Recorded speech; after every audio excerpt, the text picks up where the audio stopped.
Hello, അപ്പം നമ്മളെ സൂലത്തെ ബാക്കി വിശേഷങ്ങളാണ്. ഞാൻ അതിനെക്കുറിച്ച് വിവരിക്കൊന്നും പാടില്ല, നിങ്ങൾ കണ്ടോളൂ.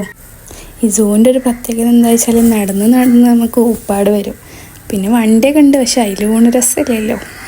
ഇങ്ങനെ അടുത്തൊന്നും കാണാൻ പറ്റില്ലല്ലോ, ജസ്റ്റ് അതിലിരുന്ന് കാണാൻ പറ്റും. പിന്നെ എന്താ ഒരു ആശ്വാസം എന്ന് വെച്ചാൽ ഇടയ്ക്കിടയ്ക്ക് വെള്ളം കുടിക്കാനുള്ള ഓപ്ഷനുണ്ട്, എല്ലായിടത്തും വെള്ളം വെച്ചിട്ടുണ്ട്. അങ്ങനെ ഇങ്ങനെ ഓരോ മൃഗങ്ങളെയും കണ്ട് അപ്പോഴാണ് ഈ കുരങ്ങൻ്റെ കളി കണ്ടത്. അത് നമ്മൾ വല്ല ഫുഡും കൊടുക്കും കരുതി നമ്മളൊന്ന് നോക്കിക്കാം, പക്ഷെ അവിടെ അവർക്ക് ഫുഡ് കൊടുക്കുന്നുണ്ട്, അവിടേക്ക് പോകണില്ല. അങ്ങനെ ഒരുവിധം നടന്ന് ഒരു 6 ഏക്കറോളം ഉണ്ടല്ലോ മൈസൂർ സൂ, പോയവർക്ക് അറിയാൻ പറ്റും. എന്തായാലും മസ്റ്റായിട്ട് എല്ലാവരും ഒന്ന് വിസിറ്റ് ചെയ്യണേ. ലാസ്റ്റാണ് നമ്മളെ ജിറാഫ്. ഇതിനെ കണ്ടാൽ ശരിക്കും നമുക്ക് ഒറിജിനലാണെന്ന് ഫീൽ ചെയ്യില്ല, ഒരു പ്രതിമ കൊണ്ടേ വെച്ച പോലെ. അങ്ങനെ ഒരുവിധം എല്ലാം കണ്ട് നടന്ന് നമ്മളവിടെ നിന്ന് ഇറങ്ങി. ഇനി നേരെ ചാമുണ്ഡി ഹിൽസിലേക്കാണ് പോണത്. ഇതിൻ്റെ വിശേഷങ്ങൾ നാളെ ഇടാം.